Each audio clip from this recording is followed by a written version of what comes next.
Hi guys and welcome to my channel. I love carbs. So we're pretty much near the end of the day and I just thought, you know what, I'm going to do a video about milk. Obviously we don't drink cow's milk because we are vegan. I don't agree with the dairy industry and what they do with cows. The very fact that they take their baby calves away from them only so that we as humans can have their milk is what I think, an abomination and a real dark stain on humanity. And if you do decide to go vegan or even have some ethical, inclination of changing your diet, I'll start with dairy. What happens with the calves is that they get taken away from their mothers, pretty much, nearly within hours to a couple of days of giving birth. They'll be taken away and they'll be locked up in the cage and they get fed supplements, milk supplements to make them grow. They either get chosen to become dairy cows later on, which they'll have the same fate happen to them and their children taken away, or if they are male cows, they'll be put into for the veal industry, or they'll be grown up for beef.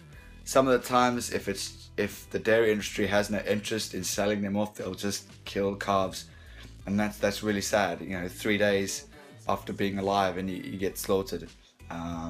It's not right. And I've heard a lot of people, oh, I can't give up my milk. I can't give up my full fat milk.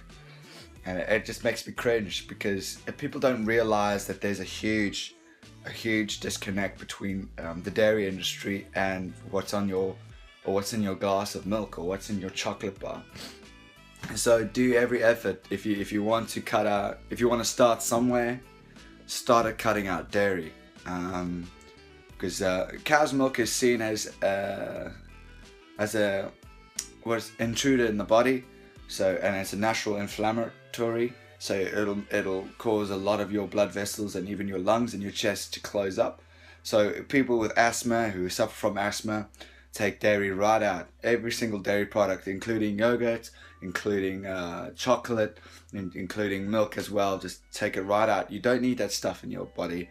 You don't need to have milk from an animal.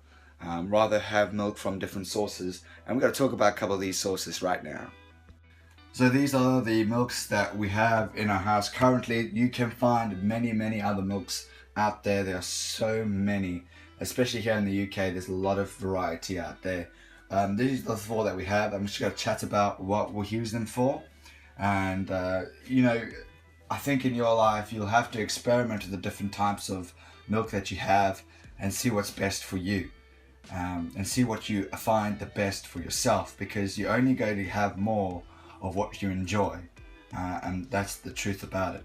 So here we have this soya milk is the alternative to dairy milk. We give this to our little one. She's 18 months, 19 months now, and we've tried different types with her before, but this is the one that she loves the most, because it is sweetened, and I think that's why she goes for it. But it's soya, it's really nice. We can't put this in coffee because it curdles for us, so we tend to not go through and do that, so that we keep it just for the little one.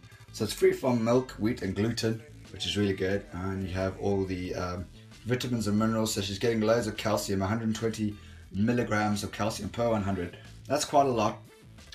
She does have about up to 250 mils a night. She does ask for more, so she's just a growing girl, and you can see here all the goodness about it.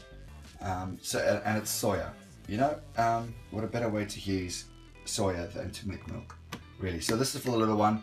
If you are struggling to find a dairy replacement for your little children who are on, have had a taste for cow's milk, do try different alternatives. Some work for others, some don't. For our eldest, he had the taste of cow's milk before. We tried every single thing possible with him. He's now 3.5, and he doesn't have milk anymore in the evenings before he goes to bed, but he is taller than most of the kids in his preschool. So yeah, do let me know how that works. And the next one we have is the cocoa dairy free milk. This is the one we use in our coffee. It is really nice. It just tastes really much the same like cow's milk. We can't tell the difference, and we've given it to people before without them knowing, and we asked them, what do you think of the milk? And they said, well, it's cow's milk, isn't it? And we're like, no, it's not. It's actually coconut milk. And here we are, still all very good macros there, and it's something really good to have as and when. So we've experimented with different other ones, and we found that to be the best one. So we get this one quite often right now, and that's a good one. This is one that we keep in the fridge just in case we run out of the Tesco soy milk. This is from the cooperative. It's sweetened UHT soy milk, and basically we just keep that as a spare. But we find, I think this one works better in coffee than the blue one does. And so if we do run out of cocoa milk, we might tuck into this one as well.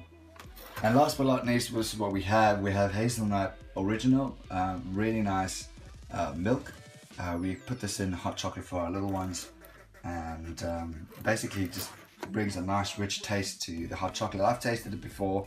It does taste really good, and my boy loves it. So it's still got, you know, low in saturated fat, got calcium and vitamins B2, D and E.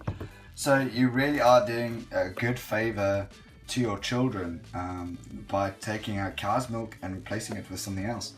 And you know, I'm going to say this very carefully, the NHS, or in fact a lot of doctors and nurses, will actually frown upon the fact that you're giving your children milk replacements and not actually give them cow's milk. And the truth of the matter is that we don't need cow's milk. We don't need a substance that is designed to grow a baby calf from 60 pounds to 600 pounds in 6 months. We don't need it. And it's not natural. I mean, whoever decided to milk a cow and started drinking its fluid must have been a little bit cray-cray. Because I think that, you know, it's not designed for us. It's not designed for human beings. Is milk from vegetarian sources designed for human beings? No, it's not.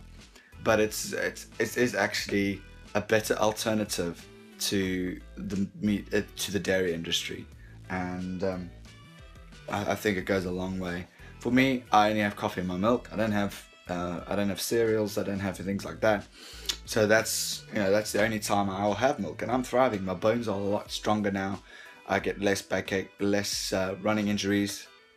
In fact, I haven't had a running injury at all, which has been absolutely fantastic.